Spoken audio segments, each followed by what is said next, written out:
Hello, আসসালামু আলাইকুম ভাইয়া, সবাই কেমন আছো? পড়াশোনা তোমাদের কেমন চলছে? একটু তাড়াতাড়ি কমেন্টে জানিয়ে দাও ভাই। এই সময় পড়াশোনা না করলে হবে না যে ভাই, এই সময়টা পড়াশোনা করতেই হবে, কারণ এটা তোমার জীবনের লাস্ট সময়। বুঝতে পারছো নি? আমি আজ যেটা পড়াতে যাচ্ছি, জীবন বিনিময় পদ্ম, ক্লাস 9, ক্লাস 10 এবং এসএসসি। আমি পদ্মটা এত সুন্দর পড়াবো, তোমরা একবার বুঝলেই পদ্ম থেকে যে কোনো প্রশ্ন আসলেই অ্যান্সার না করে কিন্তু আসতে পারবে না। বুঝতে পারছো? চলো আমি তাহলে পদ্মটা পড়া চালু করে দিই। সর্বপ্রথম আমার পদ্মটার পাঠ পরিচিতিটা একটু দেখে নিই। পাঠ পরিচিতিটা বুঝতে পারছো? তোমরা তোমাদের বই বের নিও, আমার সাথে একসাথে পাঠ পরিচিতি পারো, কারণ এই পাঠ পরিচিতি আমরা যদি বুঝতে পারি, তো পদ্মটা আমাদের দিলে বোঝা হয়ে যাবে। তারপর আমরা শব্দ তৈরি পারবো। বুঝতে পারছো? তাহলে চলো আমার পাঠ পরিচিতি করে নিই। জীবন বিনিময় কবিতাটি গোলাম মোস্তফা বুলবুলি স্থান কাব্য থেকে সংকলিত হয়েছে। জীবন বিনিময় কবিতাটি গোলাম মোস্তফা মানে লেখক গোলাম মোস্তফার বুলবুলি স্থান কাব্য থেকে সংগ্রহ করা হয়েছে। কবিটির পিতৃশ্রেণীর একটি মহৎ দৃষ্টান্ত উপস্থিত হয়েছে। এখানে একটা পিতার যে একটা মহৎ দৃষ্টি সেটা দেখা হয়েছে। পিতার স্নেহ বাৎসল্যের কাছে মৃত্যুর পরাজয় এই কবিতার প্রতিপাদ্য বিষয়। পিতার যে আদর ভালোবাসা সেটা এখানে পিতার মৃত্যুর তার নিজের জীবন দিয়ে দেখিয়েছেন। মুঘল সম্রাট বাবরের পুত্র হুমায়ুন কঠিন রোগে আক্রান্ত। মুঘল সম্রাট ছিলেন, সম্রাট বাবর ছিলেন মুঘল, তার পুত্র ছিল হুমায়ুন। সে কঠিন রোগের আক্রান্ত ছিল। এই রোগের নাম ছিল দুরন্ত রোগ। এটা এমসিকিউ হয়েছে। কোন ধরো তোমাদের এমসিকিউ আসবে, হুমায়ুন কোন রোগে আক্রান্ত ছিল, তো বাদশাহ বাবরের ছেলে কোন রোগে আক্রান্ত ছিল, এ ধরনের। বিজ্ঞান চিকিৎসকের অনেক চেষ্টা করে ব্যর্থ হয়ে তার জীবনের আশা ছেড়ে দিয়েছেন। মানে ওখানে অনেক বিজ্ঞানী চিকিৎসা করছে, অনেক বৈদ্য চিকিৎসা করছে, কবিরাজ চিকিৎসা করছে, করে তারা ব্যর্থ হয়েছে, তার জীবনের আশা তারা ছেড়ে দিতে শেষমেশ। এক দরবেশ এসে জানালেন যে সম্রাট যদি তার সর্বশ্রেষ্ঠ ধন দান করেন তবেই তার পুত্র জীবন লাভ করতে পারবেন। মানে একটা দরবেশ ছিল, ধরো যেমন দরবেশ তোমরা সন্ন্যাসী দেখো না, সেমন দরবেশ, অথবা ইসলামে যারা হজ করে তাদেরকে বুঝেছি। তুমি বুঝতে পারছো নি? তখন দরবেশ এসে একদিন বাবরক বলে, যখন সবাই আয়োজিত, তখন দরবেশ আসিয়া বাবরক বলে, বাবর, তুমি যদি তোমার সর্বশ্রেষ্ঠ ধনটা দান করতে পারো তাহলে হয়তো তোমার সন্তান বেঁচে উঠতে পারে। চলো তারপর আমরা দেখে নিই। সম্রাট বাবর উপলব্ধি করলেন নিজের প্রাণের চেয়ে আর বেশি প্রিয় কিছু নেই, কারণ তার প্রাণের চেয়ে সবচেয়ে দামি জিনিস তো হয় না। মানুষের একটা প্রাণে চলে যায়, ওর কাছে টাকা পয়সা কোনো নেই। তাই দেখলেন, ভেবেচিন্তে দেখলাম প্রাণের চেয়ে তো দামি কিছু জিনিস আর নাই। তিনি বিধাতার কাছে সর্বশ্রেষ্ঠ সেই ধনের বিনিময়ে পুত্রের জীবন ভিক্ষা চাইলেন।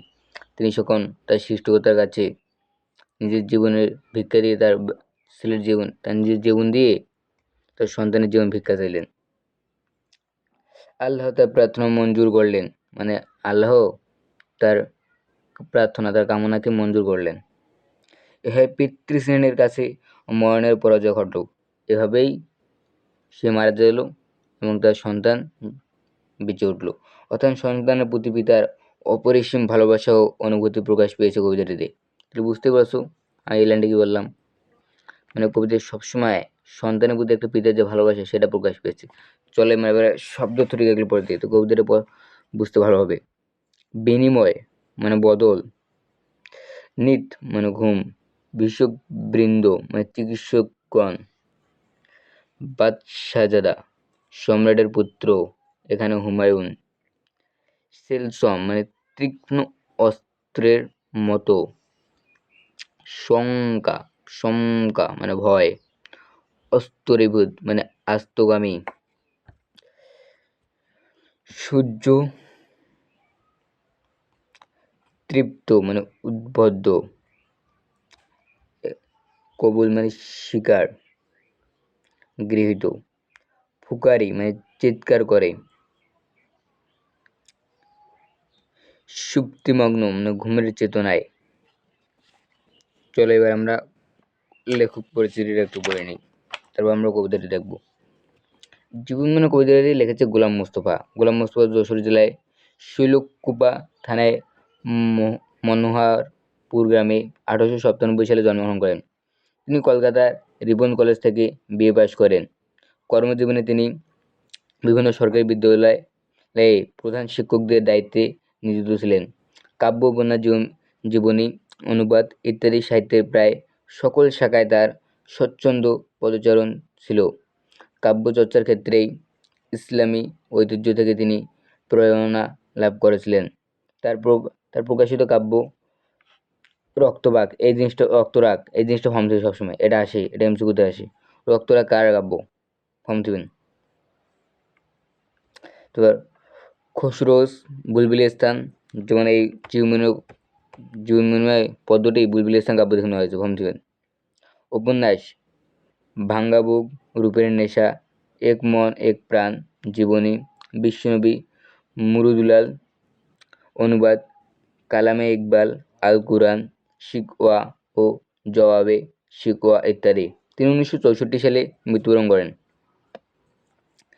এই তোমাদের লেখক পরিচিত অতবারই প্রশ্ন আসে না, এটা হালকা, এটা অত বেশি দেওয়া দরকার। তোমরা এটা বুঝো, পদ্মটা বুঝো, জুমিনের কবিতাটি বুঝো, তাহলে তোমরা এখান থেকে শিখবে আসার সম্ভাবনা আছে দিতে। বুঝতে পারছো নি? এবার দুটো শর্ট সিলেবাস এখান থেকে দিতে পারি।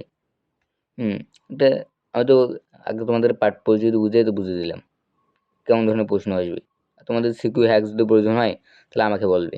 আমার যে কোনো ক্লাস প্রয়োজন হলে কমেন্টে জানিয়ে দিও।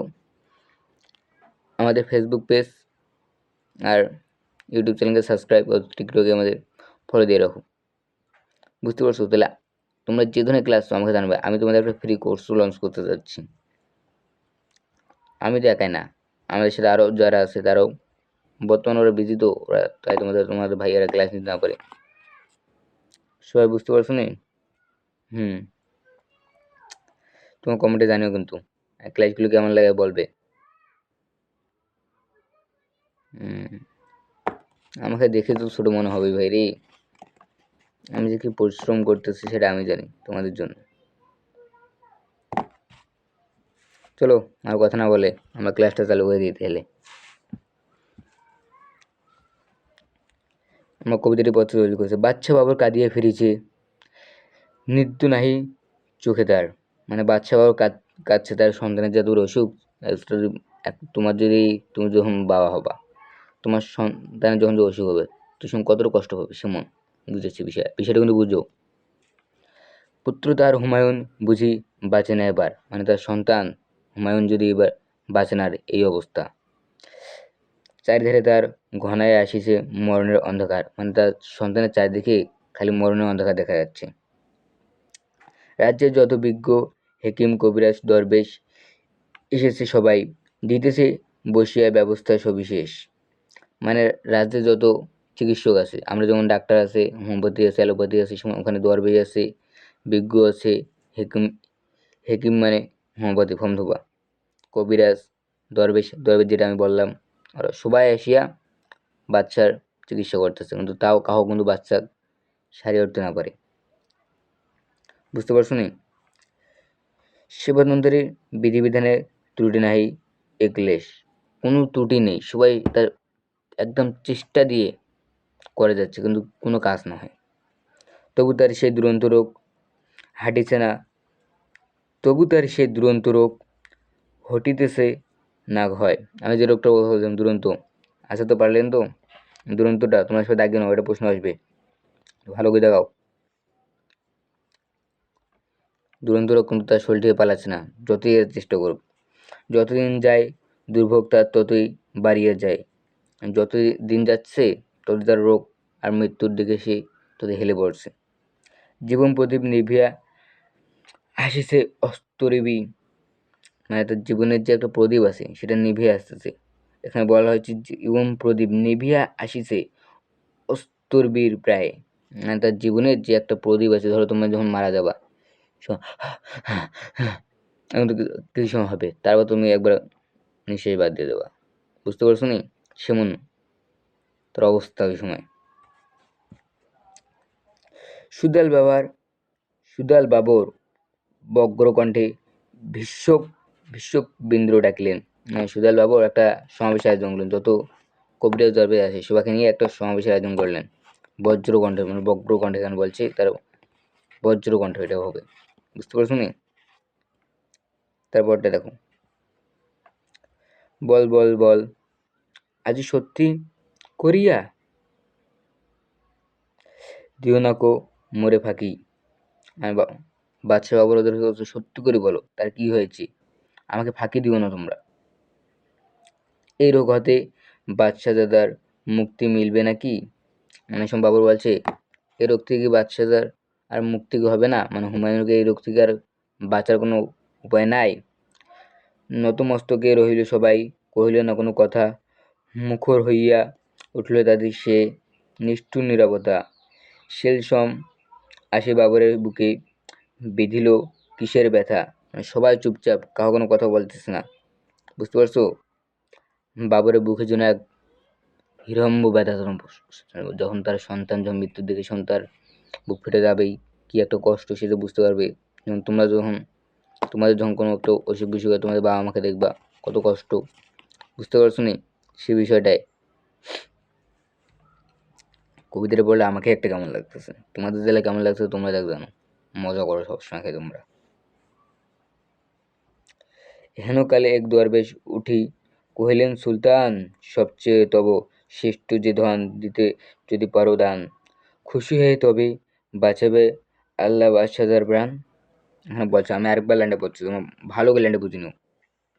হেন কালে এক দরবেশ উঠিয়া কহিলেন, সুলতান সবচেয়ে তবে শ্রেষ্ঠ যে ধন দিতে যদি পারো দান, খুশি হয়ে তবে বাঁচাবে আল্লাহ বাদশাদার প্রাণ। মানে এখানে বলছে, আমি যেটা কথা আমাকে বলছিলাম, মানে এক দরবেশ সমাবেশ থেকে ওঠা, ওই জায়গা থেকে উঠিয়া বাচ্চাকে বললো, হে সুলতান, তুমি যদি তোমার সবচেয়ে সর্বশ্রেষ্ঠ ধনটা যদি দান করতে পারো, তাহলে আল্লাহ মানে খুশি হয়ে তোমার বাদশাহ যেমন হুমায়ুনের প্রাণটা বাঁচাতে পারে।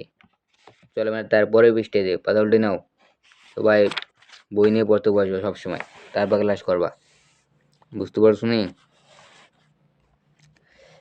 শুনিয়ে যে কথা কহিল বাবর, শঙ্কা নাহি মানি, তাই যদি হয় প্রস্তুত আমি দিতে সেই কোরবানি। মানে শুনিয়ে বাবু তৎকালীন বলল, কোনো আয় দেখিবে না, কোনো মানিব না, সবসময় কি হয় হোক, আর সবসময় উঠল আর সে প্রস্তুত ওই জিনিসটা কোরবানি দেবে, মানে কবজ দেওয়ার জন্য। যখন এই যে যখন গরু কোরবানি দিই, সময় কোরবানি দেবে প্রস্তুত। সবচেয়ে আমার শ্রেষ্ঠ যে ধন জানি তাহা আমি জানি, মানে সবচেয়ে শ্রেষ্ঠ যে ধন সেটা বাচ্চা বাবদ জানে। এতে বলিয়া আসন পাতিয়া নিরিবিলি গৃহতল, মানে সবাই যখন চলে গেলো, সবাই নিরিবিলিতে, বাদশাহ নিরিবিলিতে গিয়ে গৃহতলে মানে গাছের তলে ভাবে। গভীর ধ্যানে বসিল বাবর, শান্ত চন্দ্র, মানে সে ধ্যানে বসলো শান্ত জায়গায়, শান্ত পরিবেশে। প্রার্থনার হাত দুটি তার নয়নে অশ্রু জলে, মানে প্রার্থনায় এভাবে সে আল্লাহর কাছে দোয়া করতেছে, বুঝতে পারছো নি? চোখ দিয়ে পানি পড়তেছে, দুই চোখ দিয়ে সবসময় পানি পড়তেছে। মানে এখানে বলছো অশ্রু জলে, তার দুই চোখ দিয়ে অশ্রু জলে, দুই চোখ দিয়ে পানি পড়তেছে, বুঝতে পারছো নি?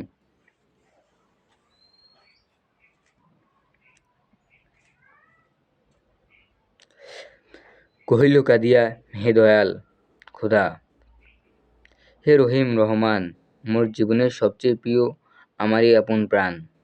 মানে সে খোদার কাছে প্রার্থনা করছে, খোদাকে রহমান বলছে, সে আল্লাহর কাছে করছে, হে খোদা, হে রহমান, আমি জানি আমার জীবনের সবচেয়ে মূল্যবান সম্পদ হচ্ছে আমার নিজের জীবনের প্রাণ, বুঝতে পারছো নি?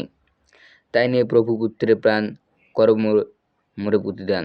মনে করছে আমার এই প্রাণটা, আমার এই জীবনটাকে তুমি নিয়ে আমার সন্তানের জীবনটাকে ভিক্ষা করো।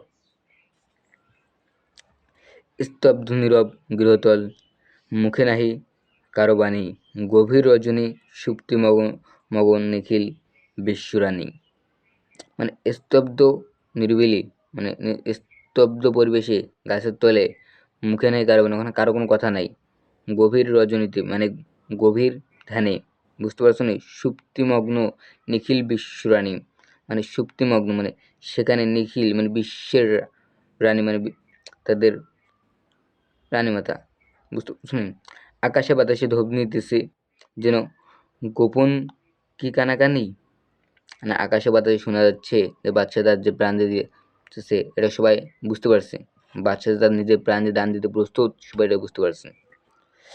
সহসা বাবর ফুকরিয়া উঠিল, নাহি ভয়, নাহি ভয়। মানে সে যখন তারা এসে তার কাছে জানাবে, তার যখন প্রজারা এসে বলবে, তখন সবাইকে বলে, কোনো ভয় নাই, কোনো ভয় নাই, আমি রাজি, আমার আমার বুকে আমার নিজের জীবনে প্রাণ দিতে আমি প্রস্তুত। প্রার্থনা মোর কবুল করেছে আল্লাহ যে দয়াময়। মানে আমাদের সৃষ্টিকর্তা তার প্রার্থনা কবুল করেছে আল্লাহ। তার যে দোয়া যে করেছিল সেই দোয়াটা কিন্তু কবুল করেছে, মানে মঞ্জুর করে নিয়েছেন। পুত্র আমার বাঁচিয়া উঠিবে, মরিবে না নিশ্চয়। মানে সে বুঝতে পারলো তার সন্তান বেঁচে উঠবে, মরিবে না আর। ঘুরিতে লাগিল পুলকে বাবর পুত্রের চারিপাশে, নিরাশ হৃদয়ে সে যেন আশা তৃপ্ত জহল্লাস। সে পুত্রের চারপাশে ঘুরতে লাগলো, নিরাশ হৃদয়, মানে সে নিস্তব্ধ নিস্তব্ধ হৃদয়ে আশা তৃপ্ত জহল্লাস, মানে সে দেখতেছে তার পুত্র আবার সুস্থ হচ্ছে। তিমির রাতে তরুণের তরুণ উষার পূর্বাসু, মানে তিমির রাতের মানে বুঝতে পারছো, এটা আমি তোমাদের বুঝিনি। তিমির রাতে মানে ভোরের আগমন, ভোরের আগমন আধার রাতের অবসান ঘোষণা করে। এখানে এখানে বুঝাচ্ছি যে এই যে যেটা বুঝাচ্ছি, হুমায়ুনের মুমূর্ষু অবস্থা, তিমির রাত এবং রোগমুক্তির লক্ষণকে উষার পূর্বাস বলা হয়েছে। বুঝতে পারছো নি? সেই দিন হতে রোগ লক্ষণ দেখা দিল বাবরের। সেই দিনকার পর থেকে বাবরের রোগ চালু হয়। সে তো তার প্রাণ দান করছে, তার তো রোগ চালু হবেই। তাহলে তো হুট করে এখন নিয়ে যেতে পারে না। সে তার প্রাণ দিয়েছে, তার আস্তে আস্তে রোগের মাধ্যমে চলে যাবে। বুঝতে পারছো নি? হৃষ্টচিতে গ্রহণ করিল শস্য সহ্য সে মরণ। মানে বাবর সে নিমিষেই সে মরণ গ্রহণ করিল।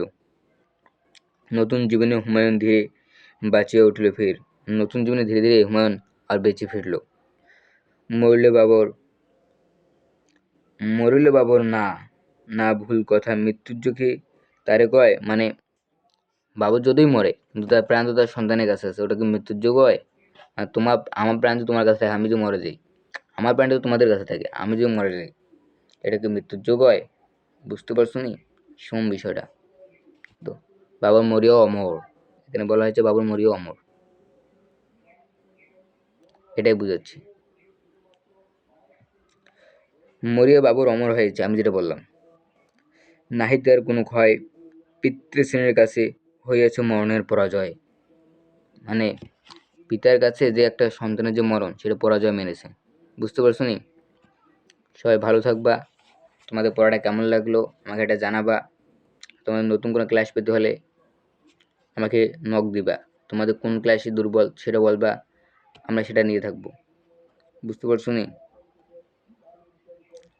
কোনো সমস্যা নেই, তোমরা একটার পর একটা আমাদেরকে বলবা নির্দ্বিধায়। আমরা কোনো মনে করবো, আমরা যখন নতুন নতুন সব খুলেছি, আমরা এখন থেকে চালু করব। আমাদের যত জীবন আছে আমরা চেষ্টাও করবো একদম। এখন থেকে কেবল প্রথমবার চালু করছি আমরা, বুঝতে তো পারছো। আমরা আমাদের আরও সামনে যা আছে করবো। আমার ফ্রি কোর্স নামাবো। আমরা এখন সব দুর্বল, আমাদের ভিউসও তোমরা দেখো না, আমাদের ক্লাসগুলোও তোমরা দেখো না। দেখে যে আমাদেরকে একটু এগিয়ে নিয়ে যাবে সেটাও তোমরা বোঝো না। তোমরা যে আমাদের ক্লাসগুলো একটু দেখতা, তাও ভালো হতো। আমাদের কোনোগুলো ক্লাস নো ভিউজ ইউটিউবে, বুঝতে পারছো নি? ফেসবুকে ভিউজ আসে, ফেসবুকে টিকটকে দেখে হতো 100 জন এরকম দেখে। তোমরা তাহলে কি দেখো না ইউটিউবে? ইউটিউবে স্টুডেন্টগুলো দেখো তো পচা মনে হয়। তো পড়ো তো পড়ো, আমাদের যে ফেসবুকের আছে টিকটকে যারা দেখেন একটু পড়ো, পড়লে কাজ দেবে। শিক্ষামন্ত্রী শুনছো কি? এহসানুল হক মিলন, তার বিষয়ে একটু জানতে চাইলে আমি তাহলে বিষয়ে দিলে কিছু একটু বলি। তিনি 2001 থেকে 2006 সাল পর্যন্ত শিক্ষামন্ত্রী ছিলেন বাংলাদেশে। সর্বপ্রথম বাংলাদেশের নকলমুক্ত শিক্ষা চালু করেন বিএমপি। বিএমপি শিক্ষামন্ত্রী কে ছিলেন তখন? এহসানুল হক মিলন। সেই সর্বপ্রথম নিজের টাকায় হেলিকপ্টার কিনে, এই নিজের টাকায় হেলিকপ্টার কিনে নকল বন্ধ করে। সে তার হেলিকপ্টার কেনার পর হুটহাট করে এক এক বোর্ডে যায়, গিয়ে নামে। আগে স্কুলে দুম করে একটা হেলিকপ্টার নামে, দুম করে ক্লাসরুমে যেয়ে স্টুডেন্টদের আটক করে যায়, নকল ধরে নেয়। এইভাবে তোরা যদি নকল দিয়ে লেখো, আমি তোমাদেরকে কীভাবে দেখাই। ধরো এটা একটা ক্যালকুলেটার, বুঝতে পারছো নি? এই ক্যালকুলেটারটা একটু বড় হয়ে যাচ্ছে। এভাবে যদি তোমার নকল নিয়ে এভাবে লেখো, দেখে দিই, এভাবে যদি লেখো, লেখো, শিক্ষামন্ত্রী আসলে তো এটা তুমি এভাবে ফেলে দিবা। যার পায়ের কাছে ওই বীজটাই পুরা আউট, বুঝতে পারছো নি? মানে এক্সপেল, বুঝতে পারছো? এই বীজটাই পুরো এক্সপেল। একজন কেন তিনজন, এখানে নকল থেকে সাবধান। আবার যেহেতু বিএনপি আছে ক্ষমতায়, আজকে তো শপথ গ্রহণ, বুঝতে পারছো নি? তাহলে দেখো বিষয়টা কি হবে। হুম, যাক দে, কে আসে আসুক, আমাদের পড়তে হবে, পড়লে আমরা রেজাল্ট করবো। ও তো আর বইয়ের বাইরে